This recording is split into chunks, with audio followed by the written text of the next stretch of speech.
my name is McKenna. I'm a small business owner in the Pacific Northwest, and I own and run the small business Palm Creative out of this pink little studio, as well as at vendor markets. And that is exactly what we're going to talk about today, is vendor markets. This is going to be episode 2 of the How to Market series, where I talk about how to start doing vendor markets, just tips and tricks, and how to get into it, because it is a very scary thing. And today's episode specifically is talking about how to take your online small business to in-person events, since that is a huge gap to bridge, and it's basically what I did. So I took my small business and took it to the markets, and now that is what I'm doing every weekend. So let's get into this video, and hopefully you will find some tips and tricks that will get you on your market journey.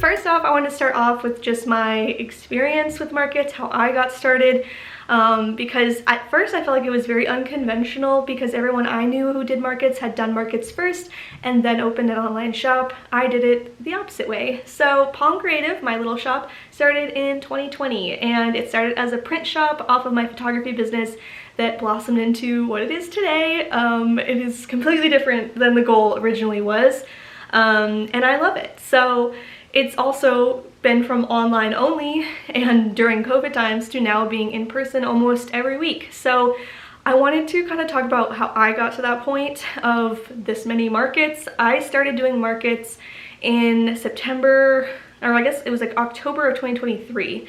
I did my first market. It was very small. I was very, very nervous, and I really didn't know if I was going to like it. I'd seen a lot of people posting about vendor markets and how it had helped their small business, and I wanted to get into it and see if it was something worth doing. I knew, honestly, deep down that I feel like I was gonna be a market girly, because I have done events in the past, and just my experience with like previous jobs and such, I knew how like markets went, and I knew how to do a retail, checkout situation.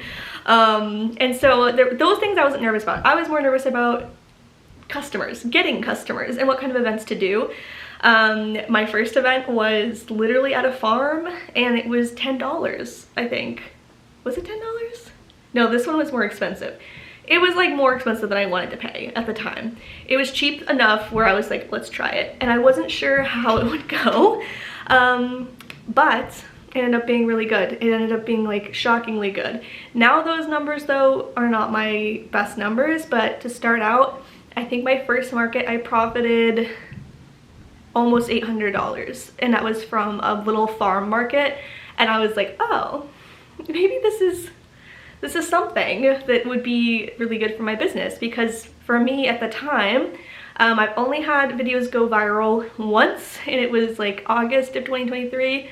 It was my band book lover crew necks, and in general my online sales have always been low, and it was only because of TikTok that it did well, and then from there sales were just kind of like not as much. I didn't have the momentum that a lot of people get where they have a viral video and it keeps going viral. It was like, this is your viral moment and that's it.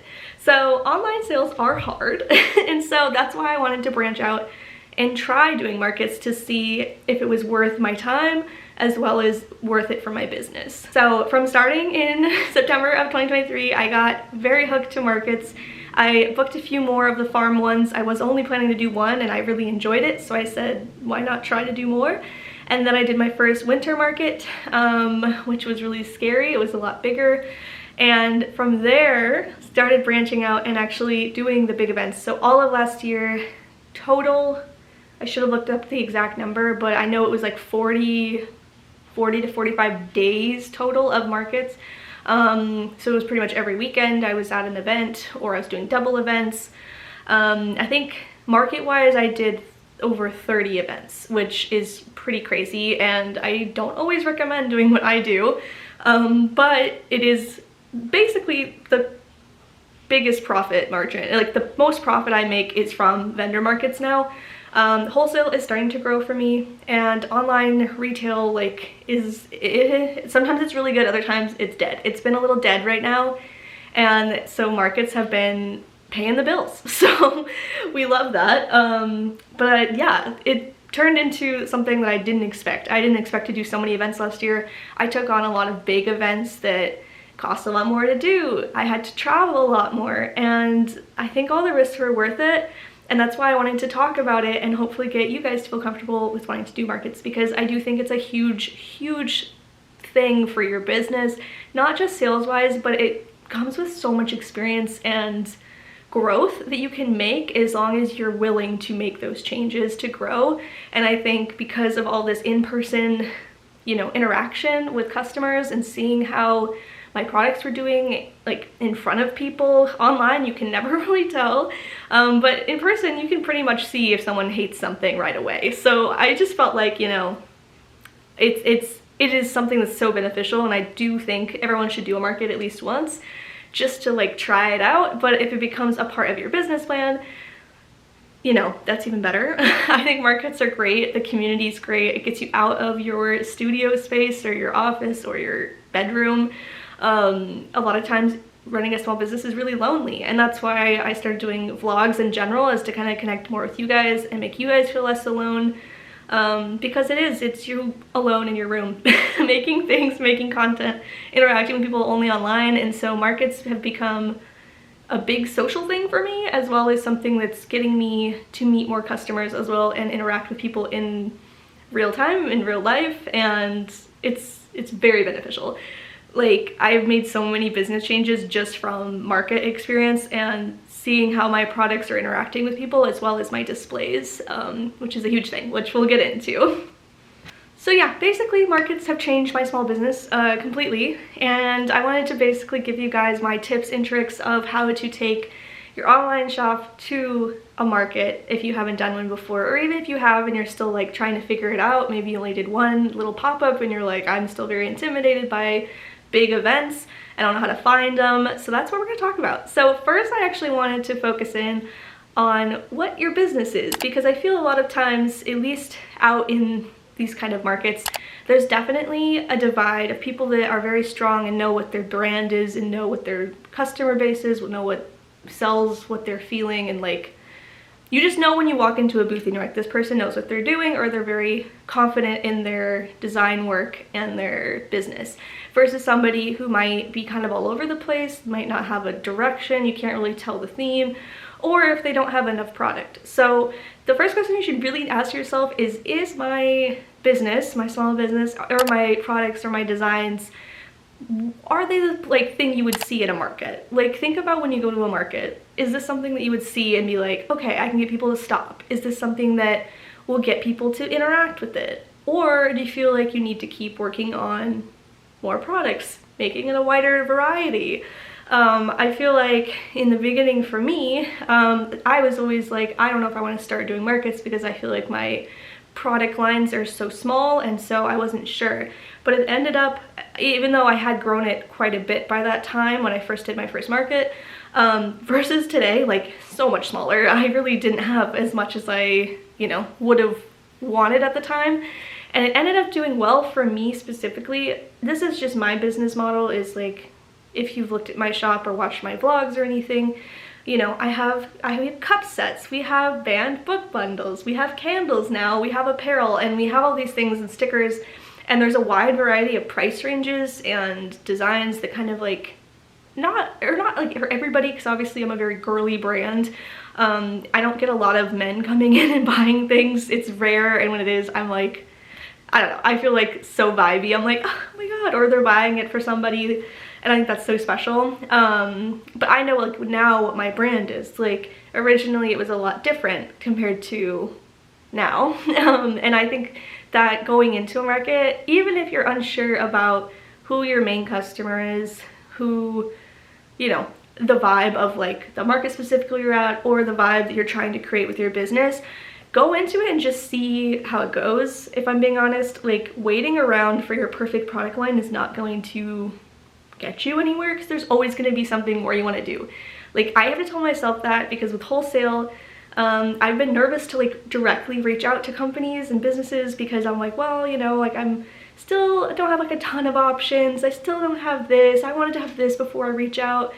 And that's kind of silly, like I know it. And that's kind of how I was with markets, and I just was like, you know what, screw it, let's try it out and see. And I made such a profit on not even having that much stuff. And at least for me, it depends on what your goal is as a business. I feel like if you're someone who's like a fine artist who paints or watercolors, or you know, your whole focus is like prints and selling original pieces, it's going to be a different vibe obviously of what markets you apply to versus somebody who's selling crochet items. But I do think this is just like a hot tip that we can talk more about in a future video. But I do think you should really look at, one, the product you're trying to sell, the price range you're trying to sell it at. If you can come up with who your, you know, customer is, your ideal customer, that's how you kind of move forward and find the markets you're interested in. Obviously, a fine artist who is doing, you know, acrylics or watercolor or whatever, is in doing prints and having like expensive pieces, and they're more focused on that, they're not going to be at like a smaller event that's not as, the customer base isn't someone who would spend that money, versus even like if you're somebody who's, you know, crocheting, and like you wouldn't be at a fine art event. You know what I mean? There's kind of like this vibe of finding the right kind of market for yourself. Obviously there's so much trial and error, and there's so much like trying new things and taking risks. But I will say, to start out, I personally, this is what we did, and like, I say we as like, well, I guess Eli, he was there for all of it, so there is a we here in this situation. Finding markets that are not super intimidating to start out with is super important. We started out at little farms, and like, you know, the booth fee was, for at the time, seemed really scary to me. I think it was $65 for a farm day, and I was like, seems a little high, but I was like, okay. But I knew like the area, and I knew the amount of people that came through because it was an area I grew up going to. And so that was kind of the vibe for me, where I was like, I know people are gonna be here. I don't know if my demographic will be here, but we'll see. And I did a lot of little events, and like even the Christmas one I did was still pretty small. My first big event, I think, was in Portland. It was either Crafty Wonderland or Unique Markets. I did both of those Portland events back to back, and it was a lot having to drive to Portland and back. This year we were only doing Crafty Wonderland because that was the better event for us, and also the vibe for me was better. I felt like when I did Unique Markets, like, I think they have a new name now, but I didn't feel like I fit into the vibe. They had a lot more like expensive, higher art people, and I was like not feeling like I fit into that. And I luckily have only had that feeling a few times where I'm like, do I fit into this demographic? I don't know. Versus like Crafty Wonderland, where it was a big event. It was the most I had spent on a booth fee yet, and it was a 2-day event, which was like, I think, my first time doing a 2-day event. And that was in May of last year, and so I spent from, you know, October to May doing a lot of small events and getting my feet wet, seeing what kind of worked, what I thought would do well, making new products, and kind of, you know, jumping into the bigger events. I was very, very nervous for it last year, and now I feel like all this experience, 30 plus markets in the last year, have really gotten me to a point of feeling really confident in both like getting there, being there, interacting with customers. It is really scary to start. I'm not going to say it's going to be like immediately you're just like, I am so good and I know everything. You will not, and that's okay. I just feel like I had a ton of anxiety with load-in, making sure I had enough time to get my booth set up, forgetting things. Like, I just was so nervous, and I remember like there's still times where I'm anxious before an event. It's more usually timeline based. Load-in for now is like, I think after my last big one that was in LA, which was really scary. That's the farthest we've gone as the shop anywhere, and it was so spooky. But load-in for that was really anxiety inducing because it was in downtown LA, and that was like the last, like, I hadn't had anxiety about a load-in in a while, and I was terrified. So even after a year, still have moments like that. Anyway, I think before you even apply, make sure you know your customer base-ish. It can change, but at least having an idea of like, if I'm at this event, will my customer be there? If I'm selling and making like pottery that's a little more expensive, is this spot going to be one that maybe people are buying and looking for pottery? I think applying to any market just to apply and like going into it kind of blind can be a little dangerous. I think you got to do a ton of research, and that's what we're going to talk about next. Okay, so you figured out your products, you kind of know what you want to bring to a market, you have an idea of what it would look like, how your products would be, and if they're going to be something people would want to shop for in person, and you're feeling good about it. You're like, I know what kind of events I want to try. How do you apply to markets? Where do you find stuff? So I'm just gonna talk about my experience, and then I'll talk about the other things I've used to look for events, and hopefully this is really helpful to you. This is literally how I find events, so I'm not even like, there's no gatekeeping here. I'm telling you exactly what I do, and this is, it gets a little, it's like kind of embarrassing, but it literally works so well. So my number one, this is like probably what I do most, and it literally helps so much. Instagram, literally Instagram stalking of other markets, other vendors, and just diving in to being kind of like an internet stalker. And I don't know how else to say it. Like, that's literally what I have to do, is just investigate what other people are doing, finding those events that way. Example, so let's say you're looking for a craft fair. Like, you want to be at a craft fair because your items are specifically craft based, you want to have that environment. I love a craft fair. They can, I feel like at times, you have to find the right kind of craft fair, because there are a lot of them that are, and this is nothing bad, but it's like you have to find where your niche is. I feel like sometimes craft fairs can be more farmy, if you know what I mean. I don't know if it's just my experience from like where I live. When I do Spokane events, sometimes the craft fair is like, the demographic of people that are showing up here are a lot older. They're shopping for specific types of crafts. So anyway, remember when you're looking for things, look at how also they do social media. So that's one. But back to Instagram and how I do this. So I'm looking for a craft fair. Obviously my first thing would be to, if I'm just talking about Instagram, look up my town and craft fair. So like Seattle Craft Fair. If nothing really pops up, after you kind of like look through some photos, see what, if any accounts show up, then look up Pacific Northwest. Look up keywords for your region. Look up Washington State, see what comes up. Other major cities near you, or places you could travel. That's like the first thing. So you do it on Instagram, you do the same search on Google, and you'll see what pops up. Sometimes nothing. If you're looking for specific things, I was looking recently for like book events, and that's kind of hard to Google. A lot of stuff pops up and it's usually not helpful. And so then I started looking on Instagram. And so let's say I find one and I'm like, this looks interesting. And let's say you look at it and you're like, this was one I want to apply to, but you want to find more events. So what I usually do is I go to their followers and I look through, see if there's any other, because a lot of times markets will follow other markets in their area, because it's such a close-knit community.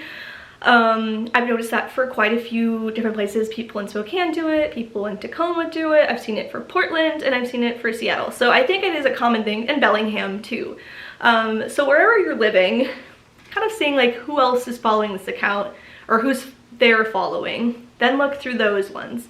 And then you can go back and also do the suggested, like let's say you follow their account and you see their suggested accounts that are like related to that one. That's also a way I found it. And you just kind of go through a rabbit hole of like that. So that's one way. Another way on Instagram, this is the creepier way. So that part, it's like not so creepy. Honestly though, it works. And obviously if you have friends, you can ask them like about events and stuff if they do markets. And some people will be less like friendly about sharing info, and that's just them. I totally get it. Sometimes like if there's specific events that might be more competitive, maybe they're nervous about, you know, if you're similar businesses of maybe they don't get in if you apply. I don't know. Either way, I think there's enough space for all of us and we can all do it. But so into this, I will ask people if like I know they've done the event and we're friends and I know we have that relationship. But the other thing you can do is look up either friends, other small businesses you look up to in the area, or you like are seeing their their stuff popping up a lot for events. Literally look at their calendars, look at what they've done before. They'll post like their events, and then from there look up those events and see if it's something that you might fit into. I will say there's not like a main website that's like markets.com that will solve this for you. Looking for markets is like a day and a half, 2 days work when you're trying to build out, honestly, a whole week of building out your year of markets. Obviously for your first one, like finding ones that are smaller, the booth fee is not super expensive, there's hopefully good foot traffic. There's a lot of events that will be cheap and seem like a good idea, and they have no foot traffic. So the other thing when you're looking on social media for markets, check what their followers are like, if people are interacting with their content, see if they have tags, check if they post at all. There's been a lot of events where I've been very anxious. The only one that I have to say was shocking, and it's just because I haven't lived in Seattle that long. So people in Seattle or Pacific Northwest are like, duh, McKenna. But I didn't know. So last year, when I was doing U District had like no posts. They don't post on their social media. They barely do any, like, anything on social media. There's a lot of ads and stuff and posters that run around town, and like, you know, they post their date. They'll post like 1 or 2 little things, and that's it. I was so anxious. I was like, am I about to do this event and no one's gonna be there? It was so busy. It was like so busy, and I'm hoping, I am doing it again, I'm hoping it's even better this year. But I will say, like, you can't always judge it on social media, but it's kind of, for the most part, you can figure it out. For U District, I was like, well, there's so many followers for them that I was like, oh, like, this is an actual event, it's just they don't post a lot. And that's kind of the difference. If it's an account that's really small, doesn't have a lot of posts, doesn't really post their vendors, and might not have anything new, it's hard to know. Obviously, if you feel safe to try it, do it. But there's been quite a few that I've seen where I'm like, there's no way, because just from looking at it, I'm like, how are they getting people in the door? And then you hear how it goes, and you're like, oh, okay, yeah, it didn't go well because they didn't do any marketing. Facebook is another one. Obviously, you can look at Facebook events, look up markets, I usually look up a whole bunch of keywords. So I'll look up craft fair, vendor markets, I'm trying to think what else, like street fair, art market, art fair. Like, just like, right, literally, if you're somebody that's like, I know what I want, kind of markets I want, just write out a list of like variations of things and like look that up. So like when you're on events, you can usually see people posting. From there, you can probably find a vendor application or more info. I don't really use Facebook as much for my business at all. Occasionally I will go and like look through events just to see if other people are like applying for things, but it's really hard to know, at least from Facebook. And if an account like for an event is only through Facebook, I get a little wary, because I personally just don't use Facebook enough for it to be, I don't want a Facebook at this point. But you know, they're all connected through all these accounts, so I don't really know how to delete it anymore. Anywho, also because Marketplace is so great, but we digress. So that being said, those are like social media ways to look. Obviously TikTok is a good one too. I've found a market or two through TikTok. It's a little harder to find, but Instagram is like my go-to. Other ones, I'm gonna like get my little list so I can make sure, because I wrote them down. Let's see. Okay, so obviously Instagram, Facebook events, Google. Manage My Market, it's mostly for farmers markets, but I have an account with them and I have done events and applied for events through Manage My Market that were not farmers market, and it looks up for your area. I don't know if it's like, I assume it's everywhere, I don't know, but like, check it out. You never know. There's a lot of times people that put their events on there and they're not a farmers market at all. So I think I did 3 last year that were on Manage My Market that I found there, so, which was great. And it looks up by, I think it's like zip code. So you can put in how far away you want to drive to and see what kind of events. They usually do, for some of them though, double check, like, and it's pretty easy to apply. You like make a profile, apply with that information. And yeah, so that's one. Event Hub and Eventbrite, both are good ways to find stuff. A lot of times markets run through there and they'll post all their dates for the whole year, so you can apply to all of them at once. But yeah, literally Instagram stalking is how I find my events for the most part, and just a lot of Google. It's gonna be a process, and you just have to accept that. It is what it is. There's no easy way to say it. You'll be stalking people, and that's probably the best way to find a market, because if you look at stuff and see like how other people have interacted with it, it makes it easier to know. Google will oftentimes only show you the big events in your area and not everything that's out there, and a lot of times it's not even on Google.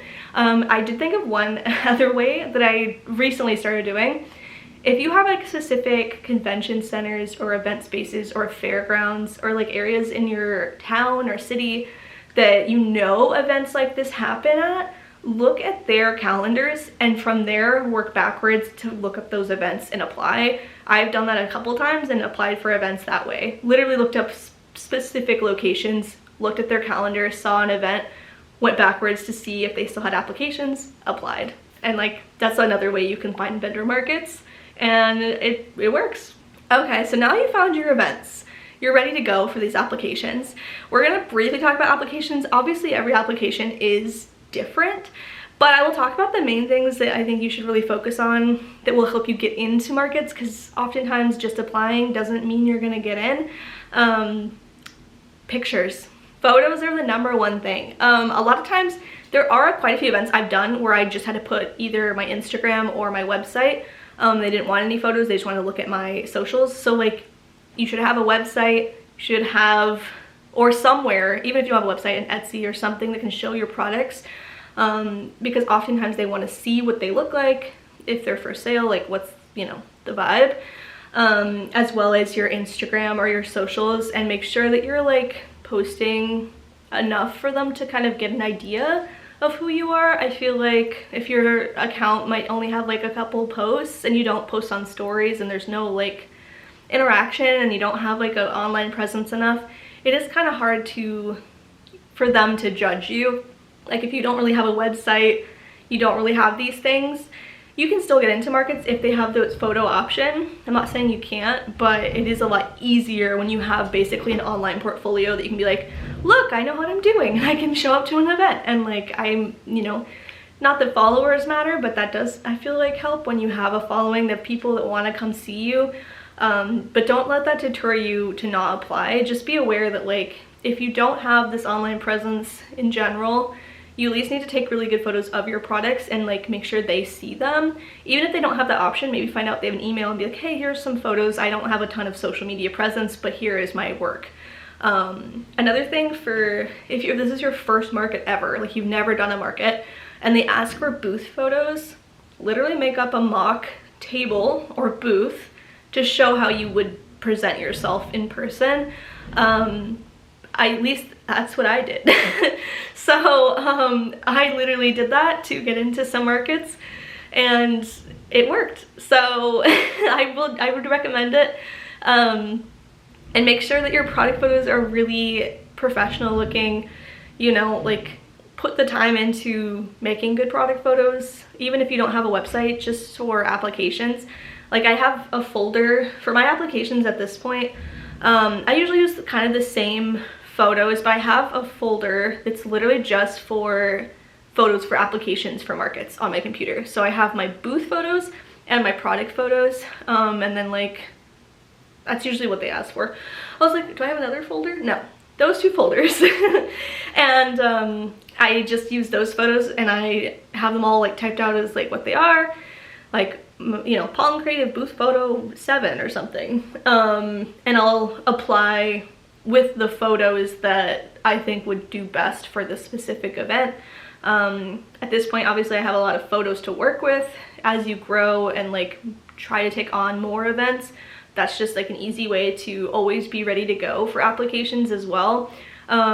Also, after a while, you'll notice a lot of questions are very similar for each market, and I just have a notes thing in like my notes app.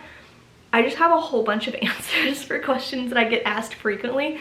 Usually they want to know specifically like craft or like makers markets. They'll want you to have the process of like how you design things, and they want to make sure you're like a real artist or a real small business. You're not just like, you know, buying stuff on Temu and showing up acting like it's yours, which is a thing. So they'll ask you about your process, your art style, maybe just like your small business in general. Sometimes they'll ask about you specifically. They want to know like who you are as a person, as an artist. A lot of times they'll ask you like an artist statement or a small business statement of like to basically put on their ads for customers. And so I just made like a catchy little thing for my business, and I changed it a couple times, and now I'm happy with what it is now. But yeah, so having those things ready to go makes market applications so much easier too. I tweak things for every single application though. It's not like I copy paste and I'm like, okay, every single, besides my like statement, my business statement. But in general, I change things up per market to kind of like how you do when you apply for a job. You know, like you change stuff up in your cover letter, but it's kind of the same cover letter. It's like that, but with markets. So just having those things ready makes it a lot easier to apply down the road. Obviously with your first one, don't really worry about that. You do need photos for the most part. You need to make sure they look good and follow directions. A lot of times they'll ask for very specific ways to send photos. They want like a perfect square under a certain amount of pixels or whatever. And you gotta do that. You gotta do it, because otherwise they'll throw out your application. I've heard that story so many times. You're like, well, so-and-so didn't follow that direction, so they're not a vendor. And that's fine. Like if you can't follow directions, they're not gonna want you there because they want you to follow the directions they're giving you. So yeah, that would be my top tips for applications. Make sure you have good photos. If you don't have a booth photo yet, fake it. And yeah, just be aware. I will say, I had a lot of rejection last year for events that I did not expect to have rejections. And now looking back, I understand why. Like maybe I wasn't presenting myself well enough, didn't have a good enough statement, or my photos weren't enough. Especially when I was first starting out, I didn't have a ton of booth photos, so like trying to prove that I had a good booth was hard. But after a while it does get a lot easier. Just don't be deterred if you don't get into an event, and apply again next time. Like you never know. There's markets I applied to I didn't get into, and I applied again and I got in. So, you know, you never know. The last thing I'll say about applying for markets and finding your right markets is don't treat every market the same, and don't just apply to everything to try to get in. Because I will say, start small, unless you're really brave. If you're really brave and you think you can do it. I'm not saying don't do it. But if you're nervous, this is your first event, you know, be prepared to flop sometimes. If your first market is a flop, think of the reasons why. Look at the data surrounding that. A lot of times I'll see, even just on threads or like in your guys' comments or on Instagram, someone being like, I had a flop market, no one was there, like this craft event wasn't attended. And I really think it's like, look at the reasons why that happened. It's most likely not you. This is like needs to be on for aesthetic. Most of the time it will not be you. If it's like an under-attended event, it's kind of on the event holder for not publishing more, or even just everyone not getting enough customers in with their own booths. If you're not like helping promote a market, you can't really be mad, you know what I mean? Some people will not post a single thing and they're like, okay, now I'm at this event, and it's like, and they're like, oh my gosh, I did so bad. And I'm like, did you post? Did you like try to get people to come from your, you know, network? Or were you just kind of like hoping you'd show up and everything would work out? It happens. There's been events that I definitely thought would be better attended. Specifically, the one I can think of that was like shocking to me was Unique Markets last year. Because not only did I feel like I didn't really fit in and it felt like a weird vibe to me, though I did have a lot of cool vendors that I, you know, was around. The vibe one, it was just very odd. And I could get, like, if you've watched that market vlog, you can, if you haven't. It was just, in general, not enough people showed up. It was too expensive for this like specific type of market. And the customers that came in, like, they weren't really shopping, and it was more of like a browse because they had to pay a fee to get in. And I will say that's something you should look into. If these are events that you have to pay to get in, think about that too. Because I've done events too where it was supposed to be like a makers market. It also was another event, and so it was like event over here that charged money at the door. You had to pay for food, you had to pay for your drinks, and then there was a market. So people are coming in already spending $30, $40 to get into this event, and then they see you there and they're like, I'm not gonna go shopping, I just spent a whole bunch of money on, you know, food and getting in and like drinks. So make sure you know what your kind of market you're walking into, and don't always think that it's like you or your designs or your shop, because sometimes it literally is the event.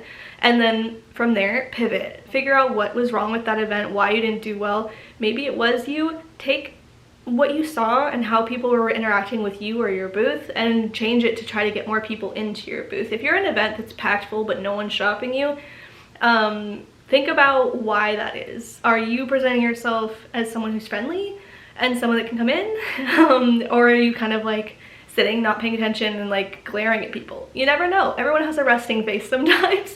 Or is it set up in a way that like is awkward for people to come in, or are things not priced? Just think about that. We'll go into that more in the future episodes, but that's just something to think about when you're applying for events, when maybe you have a flop every once in a while. Think about the reasons why, see how you can fix it, and then move forward. There's gonna be times where the market wasn't worth it. I've done them and it sucks, and it definitely is just like a huge bummer.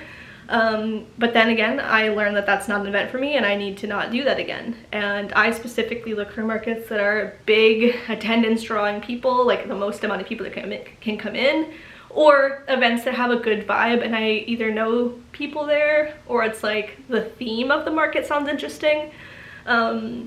Yeah, that's kind of like my advice as far as finding them and deciding on if it's worth your time to even do it. So the last thing I'll say in this specific video, make sure you're not overbooking yourself with markets before you're ready, because it's so quick to burn out on markets. I've gone through so many burnouts. I'm nervous for my market palooza coming up of like nonstop markets every weekend. I know I can do it. I've done it before. It's just still a little scary to take so much on. I mean, when I started, I signed up for one market. It was in October and I was like, let's try it. And then it worked out where I liked it so much that I asked if there was any space available for the next week, and I came back and did it again. And that's just kind of what happened. Like, it really just kind of snowballed from there, and I started really trying to apply. I will say too, with applications, a lot of times stuff is posted super early, and so if you're somebody who's been kind of putting off jumping into this for whatever reason, but then you're like, oh, it's already over, I will say look early. If you're like, oh, I want to do an event in March, those applications either went out in December or January.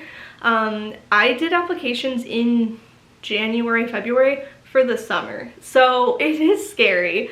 Obviously that's not every event, but if you're thinking about wanting to do summer events, like if you're right now sitting here, what's the date? It's like April something. I really don't even know what the date is today. April 14th is today. And you're like, I want to do June events, or July or August, I want to do a summer event.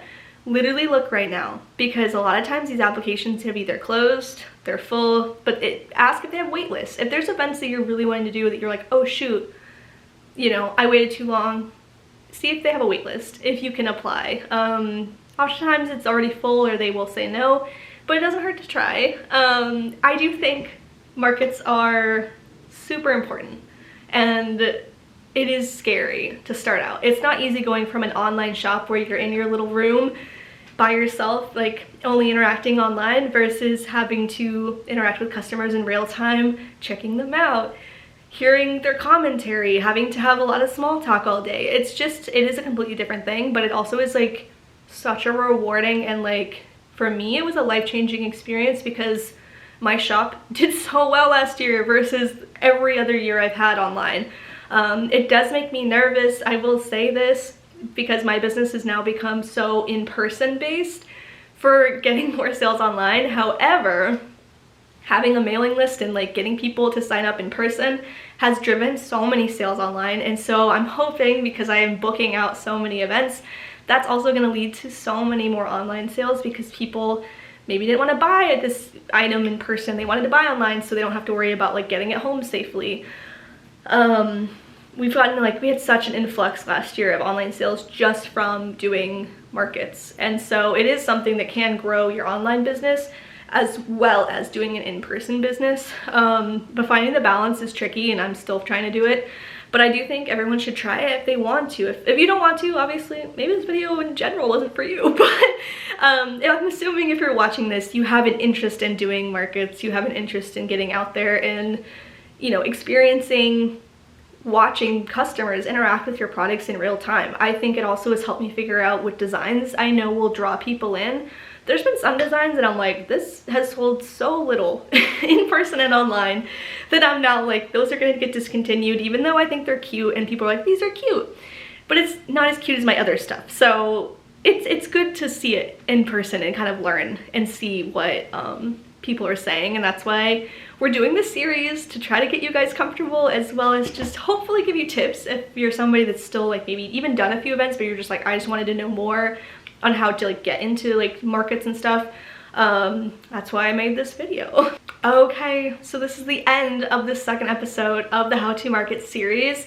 I hope that you found something helpful in here. I was trying to kind of keep it mostly focused on the getting out there and doing it and kind of getting you thinking about markets. The next episode is the one I think people are going to be most interested in. The next two episodes. Next episode, we're going to focus on prepping for markets and inventory, how to actually take it from your inventory on an online store and moving it to a public place.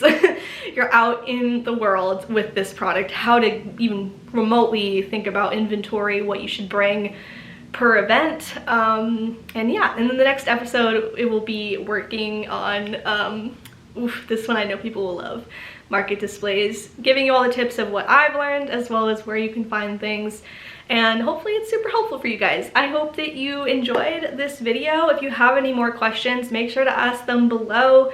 I'm going to be doing, the last episode of this series will be just a huge Q&A answering all your questions, so if you have any market questions that you want to make sure are answered, ask it below. Let's do it. But thank you guys so much for watching. I hope this was helpful in some way. I really just want to be able to make more content for you guys that's helpful to grow your small business. We're all in this together. I don't think there's any two businesses that are the same, especially if you're making and creating everything yourself. Obviously there is some that are the same, but if you're somebody that's like, I'm making whatever you are making, you're unique, and I think there's space for all of us, and that's something that is hard in a market setting, is the idea that there's not space for everybody, but there really is, because I don't think my business is like any other business, and when I go to markets, even if I see multiple crocheters, they're all gonna be so different, you know what I mean? Same with pottery, they're all so different. So there's space for us all, we just have to make sure we're presenting ourselves the best we can so then we can be in that space as well. So thank you guys so much. I hope you have a beautiful day, and I'll see you guys on